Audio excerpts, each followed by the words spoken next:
Bonjour et bienvenue dans la quotidienne de School TV, l'émission qui vous raconte l'éducation au quotidien. Au sommaire, aujourd'hui, selon l'Organisation mondiale de la santé, pas moins de 700 millions de personnes dans le monde sont touchées par des troubles 10 comme des YS, troubles qui sont mieux connus qu'avant, mais pas encore assez, d'où l'intérêt du livre que leur consacre Elvire Cassan. Elle est l'invitée du Grand Oral. L'Anti-Sèche de Guillaume Buan, l'Anti-Sèche, vous le savez, c'est la façon dont l'actualité résonne dans les programmes. Actu anniversaire et programme d'histoire, il y a tout juste 90 ans, disparaissait Raymond Poincaré. Et puis rendez-vous en fin d'émission avec le conseil de famille de Candice Anzel. Que se passe-t-il quand les parents montrent leur désaccord éducatif aux enfants? Je préviens, c'est pas une extrêmement bonne idée, elle vous expliquera tout ça. La quotidienne de School TV, c'est maintenant, c'est parti, Grand Oral.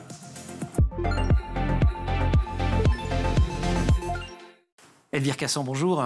Bonjour. Vous êtes journaliste, podcasteuse et réalisatrice. Vous êtes notamment l'autrice du documentaire audio Une vie de 10, des YS. Et puis vous travaillez pour le média Zèbre et compagnie, un média qui est dédié aux troubles neurodéveloppementaux. Vous publiez donc aux éditions Stock l'Odyssée des 10. Alors 10 pour dyslexique, dyspraxique, dyscalculique, et il y en a d'autres. Des troubles qui concernent, j'ai donné le chiffre mondial, mais des troubles qui concernent aujourd'hui 500 000 enfants en France. On va quand même commencer par dire, parce que c'est une partie importante du bouquin, que c'est un sujet qui vous touche personnellement. Vous êtes la maman d'une petite fille qui est dyslexique. Oui, tout à fait. C'est un sujet qui me touche parentalement, puisque j'ai une petite fille de 9 ans maintenant, qui est même multi-10. Elle est dyslexique, dyscalculique, dysorthographique, et elle a une légère dyspraxie. Vous dites, je vous cite souvent, j'oublie l'enfant qu'elle a été avant. Avant, c'est avant l'école, avant la lecture, avant la grammaire, les maths et les dictées. J'oublie. Tout cela semble si loin. Est-ce qu'un des premiers messages que vous passez pas dans le bouquin, c'est un message aux parents sur cette espèce de deuil de l'enfant idéal ou de l'enfant que finalement n'est pas votre enfant? Oui, c'est vrai qu'on projette un peu comment sera son enfant. Enfin, je pense que c'est pareil pour les hommes et les femmes. Mais moi, je projetais un peu comment serait ma fille. Et finalement, non, ça s'est pas passé comme prévu. Alors, c'est pas grave, c'est pas du tout une maladie, les troubles 10 ou la dyslexie.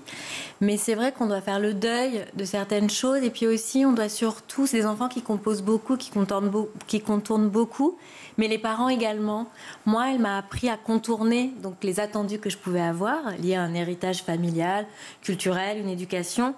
En fait, ça a volé en éclats et donc je l'élève d'une manière complètement détournée, avec un pas de côté. Et elle m'oblige à regarder les choses différemment. Et sans elle, oui, ce livre, il n'existerait pas. Oui. C'est à la fois un livre enquête et un livre témoignage. Je reste un tout petit peu sur cette partie de témoignage. Vous écrivez, si c'était à refaire, je lui dirais tout de suite, plutôt les enfants savent, mieux c'est pour éviter la culpabilité. Il y a des raisons aux troubles, c'est pas de leur faute, ils n'y peuvent rien. Au tout début, quand vous apprenez, vous venez de dire, on est dans le contournement. Vous-même, vous contournez. Moi-même, je contourne. Ouais, moi-même, je contourne. J'ai mis du temps à le dire pour plusieurs raisons. La première, c'est que je voulais pas qu'elle la mette dans une case. Aussi, je voulais pas l'étiqueter, tu as des troubles 10. Je fais très attention à ça. D'ailleurs, je dis, tu vis avec des troubles 10 et pas tuer. Ça, je voulais pas, parce que je me disais, elle va contourner, après, elle va plus vouloir faire. Elle est assez malicieuse pour réussir à contourner. C'était un peu dur pour moi aussi d'avouer, c'est-à-dire que quand on vous donne le diagnostic, qui est très long à obtenir, finalement, moi, j'imaginais que ça allait passer. Ce qui est stupide parce que ça dure toute la vie. Et je pensais, elle va réussir à compenser, elle est très intelligente par ailleurs. J'avais du mal à... Vous la décrivez, c'est une enfant pétillante, pleine de joie de vivre, assez extraordinaire. Oui, c'est vrai qu'elle entre guillemets, vous ne soupçonnez rien avant d'avoir le nez dedans. Quoi. Même l'inverse, oui, c'est ça. Finalement. Oui, parce qu'elle parle extrêmement bien, elle est très, très agile dans la vie. Et, Difficulté numéro 1, vous venez de le dire, c'est d'avoir le diagnostic. On peut peut-être s'arrêter quand même 3 secondes là-dessus, parce que c'est un problème de santé publique majeur. Oui, alors je suis très heureuse que vous le disiez. C'est un vrai problème de santé publique majeur dont le grand public n'a absolument pas conscience. Oui. Donc effectivement, ça concerne, là, les chiffres, c'est entre 500 000 et 1 million maximum. Donc c'est quand même 2 élèves par classe, ce qui n'est pas du tout rien. Et si on prend la marge la plus haute qui serait 1 million, c'est un enfant sur 12 touchés, donc c'est quand même beaucoup de familles concernées. C'est un problème de santé publique majeur parce que l'accès au diagnostic est très compliqué parce qu'il y a une méconnaissance de ces troubles au niveau des professionnels de santé, au niveau de l'école et même pour les parents. méconnaissance des troubles et manque de moyens cruels. Alors à la fois pour établir le diagnostic, mais ensuite pour s'occuper des enfants. Et Dieu sait qu'il faut des professionnels de santé autour d'eux. On va en parler évidemment. Mais par exemple, vous donnez un chiffre sur les orthophonistes. Les zones sous-dotées en orthophonistes en France, c'est 34% du territoire. Oui, tout à fait. En fait, l'orthophoniste, c'est vraiment le professionnel de santé qui est au cœur de la rééducation pour tous les troubles 10. Donc c'est lui qu'on va voir pour l'orthographe, pour la lecture, qu'on va voir pour les maths aussi, il y en a des spécialisés. Et comme les troubles sont souvent associés, c'est vraiment lui qu'on doit adresser. Et ça dure 1 an avant d'avoir des rendez-vous, mais vraiment, même à Paris. Hein. Donc ça demande aux mères, c'est quand même les mères qui portent ça la plupart du temps, d'appeler, il faut pleurer. Enfin, c'est très, très coûteux en temps et en énergie. Je voulais que vous arrêtiez un tout petit peu plus là-dessus quand même, parce qu'on dit parcours du combattant, mais c'est vraiment de la combattante. Les mères en première ligne, d'abord parce que dans 61% des cas, ce sont les familles qui repèrent les signes d'un éventuel dysfonctionnement. Oui, tout à fait. Vous le rappelez, mais à l'intérieur des familles, très souvent, c'est les mamans.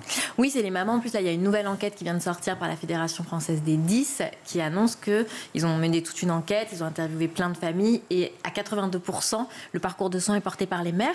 Mais ça, j'ai enquêté quand même dans le livre parce que finalement, les gens que je rencontre, c'est des mères que je croise chez l'orthophoniste et c'est des mères dans les associations et c'est les mères, mais beaucoup de mères se précarisent. Hein, quand vous avez énormément de rendez-vous de rééducation pour ces enfants. Faire d'autres. Exactement. Beaucoup arrêtent de travailler, beaucoup de se mettent à mi-temps, donc ça crée une précarisation. Et vous dites qu'il faut être très solide financièrement parce que certaines consultations sont remboursées par la Sécu, mais d'autres pas du tout. Donc en fait, c'est une charge financière très lourde. Oui, c'est une charge financière très très lourde. Alors l'orthophonie, c'est remboursé, 60% par la caisse primaire d'assurance maladie. Après, vous avez 40% pour les mutuelles, mais c'est des tarifs plutôt conventionnés, donc c'est des consultations autour de 25-30 euros.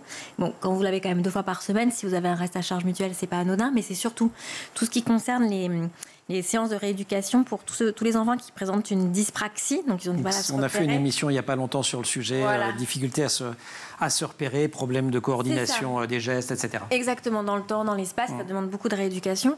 Et là, c'est donc le psychomotricien ou l'ergothérapeute qui intervient, et c'est des séances, donc c'est des professionnels de santé libéraux, donc il n'y a aucun remboursement par la CPAM, donc c'est que les mutuelles, encore faut-il avoir des mutuelles, et souvent il y a des plafonds, ils vont rembourser 100, 200 euros par an. Voilà.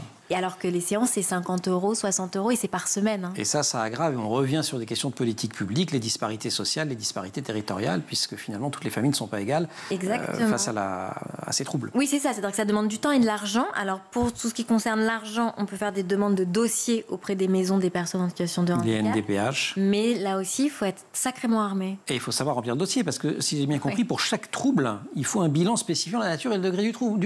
Donc, il faut voir le pédiatre, l'orthophoniste, l'ergothérapeute, le psychomotricien, le neuropsychiatre, etc. C'est ça, et payer. Et payer à chaque fois. Et prendre le temps. Et alors, il y a vraiment un champ sémantique que vous usez jusqu'à la corde dans tout le bouquin, c'est marathon, course, sprint quotidien. Oui, c'est vrai. On a l'impression, ça va vous... Oui, c'est dur. Non, c'est dur. Il y a une grande solitude des mères. Insoupçonné, vraiment, il y a un truc on est un peu invisible, on peut pas imaginer, vous voyez, au travail, les gens ils peuvent pas imaginer ce que c'est de courir partout, d'être une tour de contrôle, de se dire il faut faire ci, il faut faire ça, d'avoir toujours le calendrier dans la tête, de soutenir l'enfant beaucoup, évidemment, le tenir à bout de bras. Et ouais, c'est vraiment, faut être très persévérant, très persévérant. Le repérage précoce est absolument essentiel. D'un mot, les premiers signes, et là on n'est plus sur le versant, vous journaliste enquêtant sur le sujet, quels sont les premiers signes qui peuvent alerter sur un éventuel trouble 10 chez un enfant? Ouais, alors ça va dépendre un peu des troubles, mais en tout cas tout ce qui concerne les troubles d'apprentissage, donc ça veut dire la dyslexie, la dysorthographie, la dyscalculie, on s'en rend compte généralement à l'école. C'est ça. Voilà, donc c'est pour ça que c'est Pierre Lemaître qui dit c'est pas des handicapés de la vie, c'est des handicapés de l'école. C'est sur quoi je le rejoins. Mais voilà, et c'est vrai que ils vont avoir, donc par exemple, ils vont confondre les B, les D, les lettres miroirs, et surtout le trouble va, malgré des exercices, et même pas des séances, on va demander à l'enfant de jouer avec les lettres, avec les mots, que ce soit les parents ou les maîtres et les maîtresses. Et là, ça continue. Ouais, ça continue, ça veut dire que là, il faut faire des bilans. Et par contre, en ce qui concerne la dysphasie, donc dysphasie, c'est un truc très très spécial où souvent, vous voyez, quand les personnes font des AVC, parfois ils ont perdu l'usage de la parole, ils doivent faire de la rééducation. Mais là, c'est des enfants qui n'arrivent pas à parler, qui vont dire un mot, un verbe. Et la dyspraxie, où là, ils ont du mal à coordonner, ils sont extrêmement maladroits. Il faut être très attentif à tout ça. Ouais, ça c'est avant. Voilà, c'est ça. Elvire Cassan, l'Odyssée des 10, le livre vient de sortir, c'est chez Stock, on continue à en parler juste après l'anti-sèche. Guillaume Buan. Guillaume, bonjour. Bonjour Emmanuel. C'est un petit peu la semaine des anniversaires. Oui, tout à fait.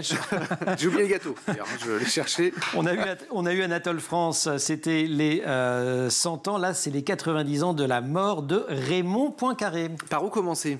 C'est la question que j'aurais envie de vous poser. C'est pas une avenue, un rond-point, une école. Effectivement, ça c'est pour maintenant. Ouais. Et si on revient dans le passé, Raymond Poincaré, c'est un grand homme. politique, avocat. On va justement balayer un peu son portrait. Raymond Nicolas Landry Poincaré, voilà son vrai prénom, qui naît dans une famille aisée de Bar-le-Duc, on est dans la Meuse, nous sommes en 1860. Il est fils d'un polytechnicien, ingénieur, puis inspecteur général des ponts et des chaussées. Sa mère, eh bien, c'est l'arrière-petit-fils d'un député qui a exercé sous le règne de Louis-Philippe. Rien que ça. Et si on prend la famille Poincaré qui a suivi, c'est le neveu d'Émile Poincaré qui était un doyen de la faculté de médecine de Nancy, le frère aîné de Lucien Poincaré qui est physicien et vice-recteur de l'Académie de Paris, le cousin germain d'un savant et mathématicien, Henri Poincaré. Je connais celui-là. Henri, vous le connaissez. J'en connais un autre, moi, personnellement. L'Institut Poincaré. Effectivement. Et Nicolas Poincaré, est-ce que ça vous parle? Nicolas Poincaré, on a le même fameux été journaliste, effectivement. Confrère sur France Info il y a 25 ans. Tout à fait, notre confrère. Donc vous voyez, il y a du monde. Dans cette famille, c'est un nom qui nous parle à l'oreille. Raymond Poincaré, on va revenir à lui, qui a passé son enfance dans une maison bourgeoise, c'était chez sa grand-mère. Ces derniers avaient notamment fait fortune aussi à Neuilly-sur-Seine, en région parisienne, dans le commerce du bois. Et après des études à Nancy, il a terminé sa scolarité à Paris, au lycée prestigieux Louis le Grand, je ne sais pas si ça vous parle, une nouvelle fois, avant de poursuivre des études de droit à la faculté justement de Paris. Il est licencié en droit et en lettres, il est devenu avocat stagiaire, et puis il a exercé dans sa ville natale, retour aux sources, avant d'entrer en politique. Bon, il est né sous de bons auspices. Entrer en politique, c'est quand même là, malgré tout, que tout débute pour Raymond Poincaré. C'est pour ça qu'on parle de lui et qu'on se souvient de lui aujourd'hui. Tout à fait. 1887, il s'est fait élire député dans le département de la Meuse, donc là où il a grandi et vécu. Il est le benjamin de l'hémicycle. Il avait seulement 27 ans. À 36 ans, il a déjà été 3 fois ministre. Il a été à l'instruction publique en 1893 sous Charles Dupuy, des finances, là aussi, dans le second cabinet Dupuy, et de nouveau chargé de l'instruction publique. C'était dans le cabinet d'Alexandre Ribot. On est en 1895. Il est partisan de la laïcité et prône aussi une école neutre dont la vocation serait de produire de vrais patriotes. Poincaré devient alors l'un des chefs de file en vue des modérés qui arborent l'étiquette progressiste, donc des réformes un peu sociales, qui a remplacé l'ancienne appellation qui était les opportunistes. Là, c'était utilisé par Gambetta et Jules Ferry. Et au fil des temps, justement, ces républicains progressistes évoluent du centre-droit, du centre-gauche plutôt, vers le centre-droit. Plus tard, l'histoire se répète un petit peu par la suite. Vous savez, ces gens un peu jeunes qui accèdent à un certain nombre de trucs et qui passent... qui ensuite vont... Après, ils dépassent même le centre-droit, mais enfin, c'est un autre sujet. C'est autre chose. Après, il y a une entrée au Sénat, effectivement, et puis à cette chambre haute, là, il va être connu pour sa qualité dans ses discours et sa culture également classique. 10 ans plus tard, Raymond Poincaré arrive au pouvoir et donc à l'Élysée. Oui, il devient président. Ça aussi, il faut s'en souvenir. 1913, il a quitté le Sénat. On est vraiment une année avant la guerre, la Première Guerre mondiale. Élu au Sénat, un mandat de chef d'État qui sera marqué donc par la Première Guerre mondiale, par la force des choses, pendant laquelle il est l'artisan de l'Union sacrée politique et sociale aux côtés de René Viviani, d'Aristide Briand, puis de Georges Clémenceau, des noms, j'en suis sûr, qui vous parlent une nouvelle fois. Raymond Poincaré qui soutient aussi la loi des 3 ans, qui prolonge le service militaire donc à 3 années supplémentaires. Il aurait déclaré aussi vouloir préserver la paix en ordonnant l'éloignement en 10 km de la frontière franco-allemande des troupes de couverture en juillet 14. Cependant, un ordre qui sera qualifié de purement diplomatique, qui sera officiellement levé le 2 août 1914, 24 heures avant la déclaration donc, de la guerre par nos Allemands. Le 4 août, son message est... Nos Allemands, comme vous y allez, alors Guillaume... On va mettre un peu de proximité, n'est-ce pas? Bon, il est effectivement ensuite un message qui a été communiqué à la Chambre, donc, et la France sera héroïquement défendue par tous ses fils, et dont rien ne brisera devant l'ennemi, tel était son discours. On la connaît bien, sa présidence, parce qu'il l'a raconté. Oui, alors il y a 10 volumes. C'est ça. Vous ne savez pas quoi faire pour les prochains week-ends et pour cet hiver qui s'annonce, au service de la France, qu'il a publié entre 1926 et 1934. On y découvre un chef d'État désabusé par les limitations de sa fonction. Là aussi, on en connaît d'autres. Ça pourrait résonner effectivement dans l'actualité. Suite de carrière mouvementée. Oui, après en 1920, donc la guerre se termine, 1920, un mandat qui s'achève. Il se fait élire une nouvelle fois sénateur dans la Meuse. Il accède à différentes présidences, notamment celle de la Commission des Affaires étrangères du Sénat, avant de revenir président du Conseil. Là aussi, dans un souci d'exécution intégrale du traité de Versailles, il fait occuper la Ruhr pour obliger l'Allemagne à payer ses réparations, car il y a eu un petit difficulté entre la France et l'Allemagne à cette époque. Il est rappelé justement pour éviter une catastrophe financière, là encore, et puis il a formé un cabinet d'union nationale. Il a démissionné pour des raisons de santé en 1929 et il est décédé en 1934, le 15 octobre. C'est pour ça qu'on en parle. Merci beaucoup pour ce portrait de Raymond Poincaré. Cher Guillaume, on se retrouve demain pour une nouvelle anti-sèche. Elvire Cassan, l'Odyssée des 10, ça vient de sortir chez Stock. Elle est l'invitée du Grand Oral. La suite. Elvire Cassan, un mot de l'école, parce qu'on est quand même sur School TV. Il y a un cercle vicieux du côté scolaire pour les enfants 10, c'est que si la prise en charge est déficiente à l'école, ça risque aussi de placer quasiment une cible dans le dos des enfants. Hein. Vous dites qu'ils peuvent subir, je vous cite, des moqueries, des humiliations, des brimades, des violences verbales et physiques en classe, dans les couloirs et dans la cour de récréation. Ces violences leur renvoient constamment l'idée qu'ils ne sont pas à la hauteur des attentes, qu'ils ne sont pas à leur place et qu'ils sont limités. C'est terrible.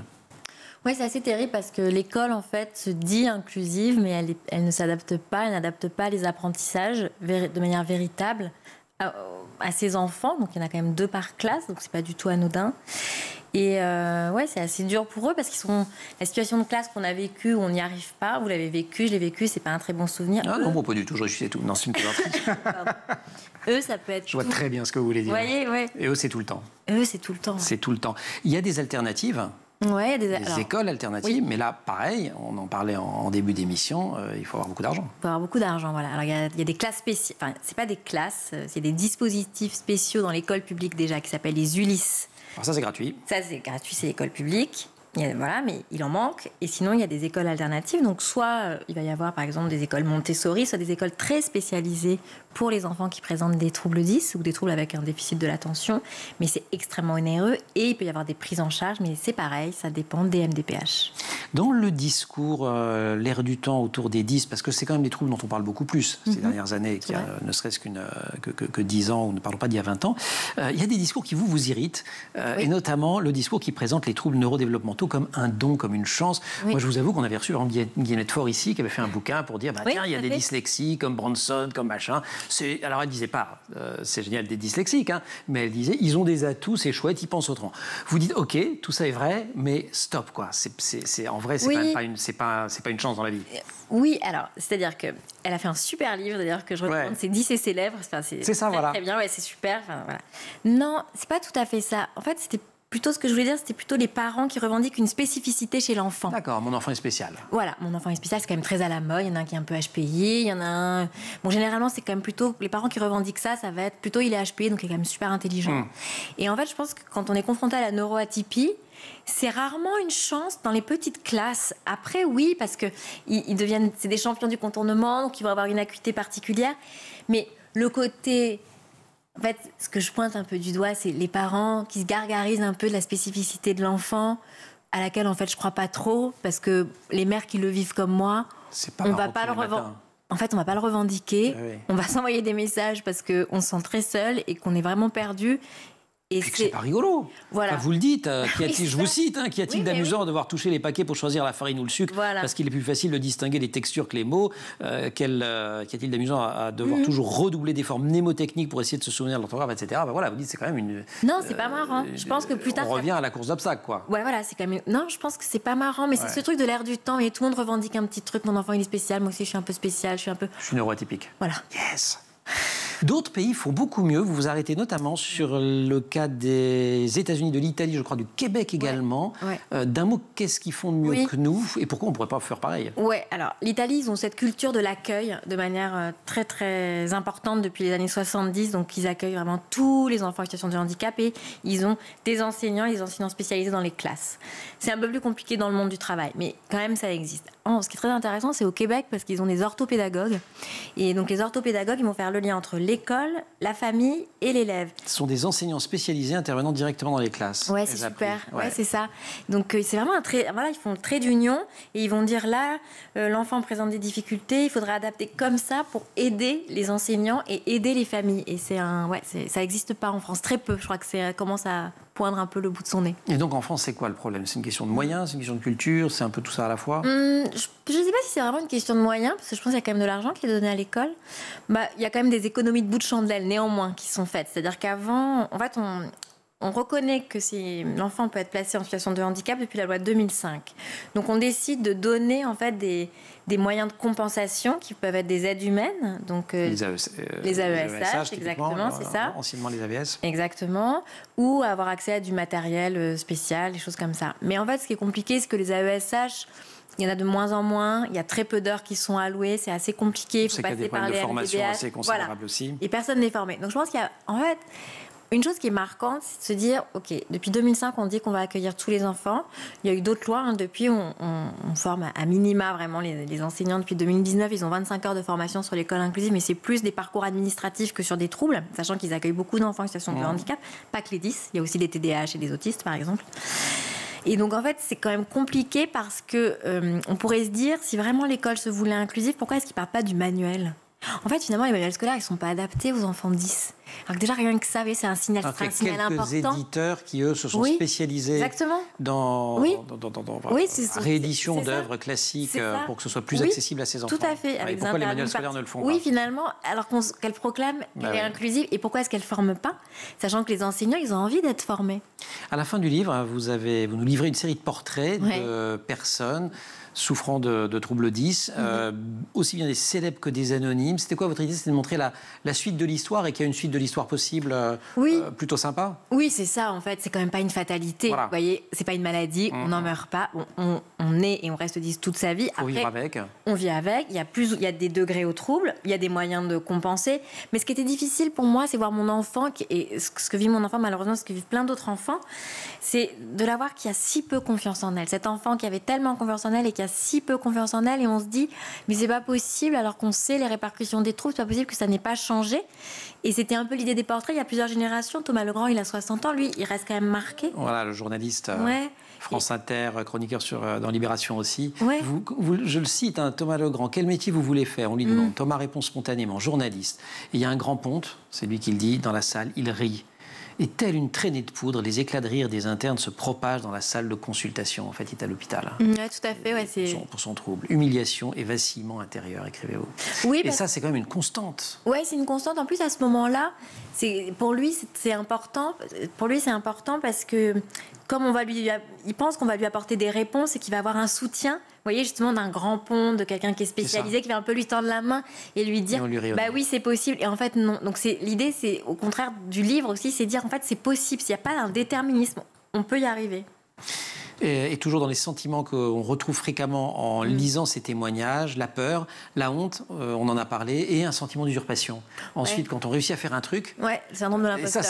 Et ça c'est terrifiant, parce qu'ils ont franchi un nombre incalculable d'obstacles. Ils y sont. Et puis, je sais pas, Thomas Legrand, il fait sa revue de presse sur Inter, la plus écoutée enfin, il l'a fait plus maintenant, mais bref. Oui, bien sûr. Sa chronique politique, d'ailleurs, c'était à l'époque, qui était la plus écoutée de tous les matinales. Et non, ils ne se sentent pas...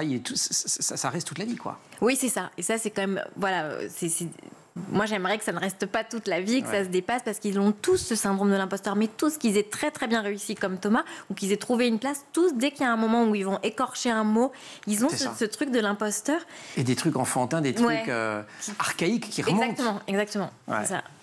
Voilà.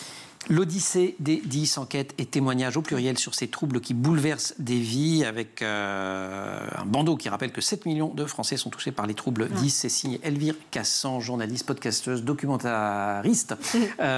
Également, on peut écouter votre podcast sur les 10 d'ailleurs. Oui. Merci de nous avoir accompagnés dans cette émission. Ça a été publié chez Stock. Mais si vous voulez bien vous rester avec nous, puisque nous allons accueillir Candy Sans Elle. C'est les jours de conseil de famille dans la quotidienne. Très bien.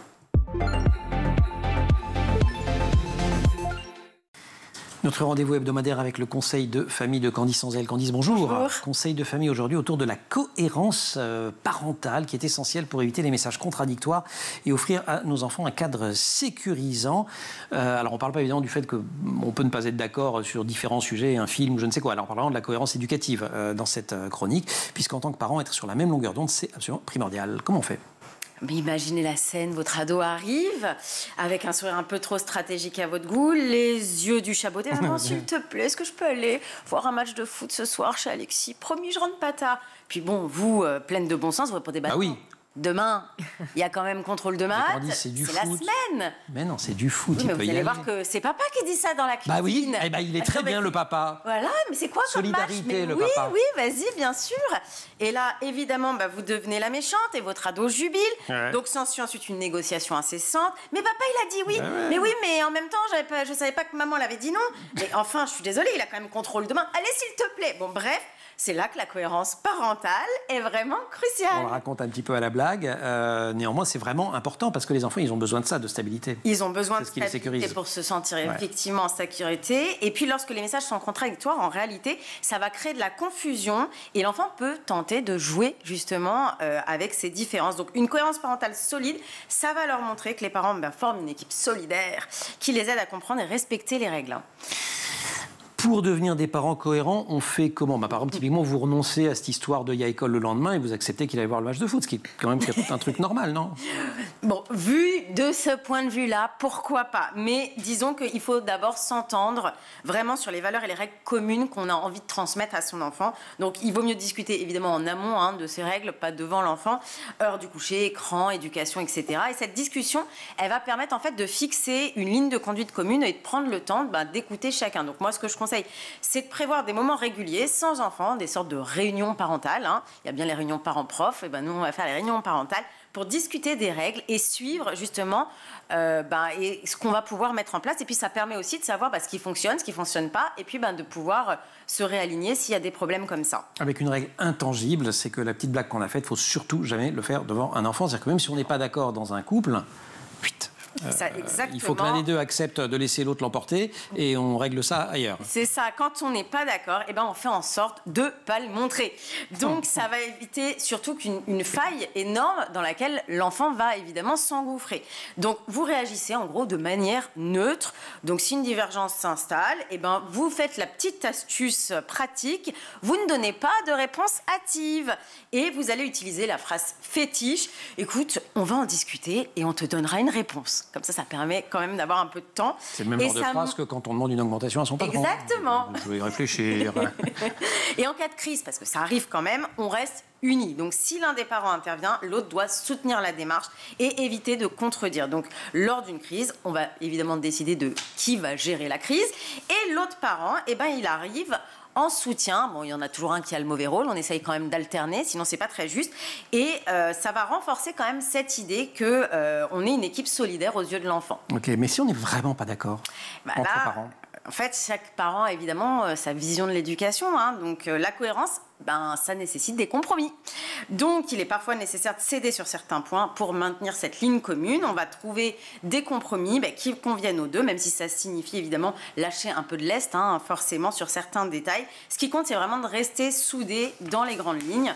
Donc, tous ensemble, tous ensemble. Ouais, même quand on est... Même en cas d'erreur. On reste solidaire. Si l'un des parents fait une erreur, l'important, on reste soudés devant l'enfant, même si ça vous coûte. Soutenez d'abord la décision de l'autre, et même si elle vous semble inadaptée, et après, vous en discutez. Alors, petite astuce, on peut utiliser la phrase, écoute, cette fois-ci, on a fait comme ça, on fera différemment la prochaine fois. Cette fois, on ne t'a pas augmenté, mais peut-être que la prochaine fois... Voilà, l'année prochaine, ou dans 10 ans. Oui, voilà.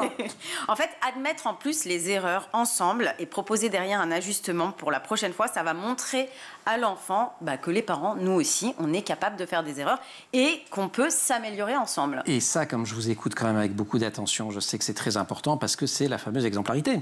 Exactement. Ça on va aide beaucoup à montrer grandir. l'exemple. Oui, parce que les enfants apprennent forcément par mimétisme. Donc, lorsque vous soutenez et valorisez votre partenaire devant l'enfant, vous lui donnez justement un exemple de respect, de collaboration qu'il va aussi pouvoir utiliser, que ce soit à l'école ou même dans sa sphère familiale ou autre. Donc, petite astuce aussi pour renforcer cette idée, se complimenter mutuellement. Déjà, ça fait plaisir d'entendre « Oh, mais papa a eu vraiment une super idée avec cette règle » ou « Oh, maman a tellement bien fait de choisir cette activité ». Ça montre que vous êtes unis et que vous vous respectez. Puis, voilà, ça donne une bonne ambiance dans la famille. Super, merci beaucoup. Avec Candice. plaisir. Je peux dire un message pour Monsieur Anzel quand même? Oui. Quand même, sur le foot, je suis complètement d'accord avec vous. Là, c'est pour mon métier, je suis obligé de faire semblant d'eux. Mais en fait, c'est vous qui aviez raison. Pardon. Non, mais on l'a regardé hier. Voilà, mais parce que vous prenez les exemples des matchs de foot, maison, alors. Et on les Candice, regarde merci, tous c'est ensemble. très important. Et voilà, ça c'est super. Mais c'est très important cette question de cohérence parentale et d'exemplarité. Merci encore, merci aussi pour les petits trucs qui vont avec, parce que ça donne des bons moyens mnémotechniques. Merci aussi à Edwige Cassan de nous avoir accompagnés dans toute cette émission. L'Odyssée des 10, enquête et témoignages sur ces troubles qui bouleversent tes vies, c'est aux éditions Stock. On a essayé, c'est un grand et beau livre, on n'a pas pu tout raconter du bouquin. Il y a un point sur lequel on n'a pas insisté, on aurait pu sur School, c'est qu'il y a une telle place de l'écrit dans la scolarité que forcément, pour les enfants 10, notamment lexique, dyscalculie, etc., c'est l'horreur. Oui, c'est ça, c'est vraiment le primat de l'écrit. Tout se passe par l'écrit, l'école, on est évalué à l'écrit en permanence et jamais à l'oral. Et même dans la vie de tous les jours, si vous ne savez pas lire, en plus, ou pas bien écrire, il y a quelque chose de l'intelligence. Vous ne savez pas, vous n'êtes pas cultivé. Donc et là, c'est la double, la triple, la quadruple. Ouais, et puis les moqueries. Et les aussi. moqueries. Tout à fait. Merci beaucoup. Merci Lisez ce bouquin, c'est un beau livre, même, et j'allais presque dire, d'une certaine manière, surtout si on n'est pas concerné, parce que ça permet de rentrer dans cet univers-là, de comprendre. On a essayé de souligner aussi que c'est des questions de politique publique. Questions de politique publique, ça veut dire que vous et moi, on est engagés par tout cela. Merci aussi à toute l'équipe de l'émission, Coralie Roulet au maquillage, Marine Plantec et Dylan Coller à la préparation de l'émission, qui sont en régie aujourd'hui avec Alexis Oustabassidis au son et Xavier Sanchez à la réalisation. Vous restez sur School TV, vous nous retrouvez nous en permanence sur Internet et sur les réseaux sociaux.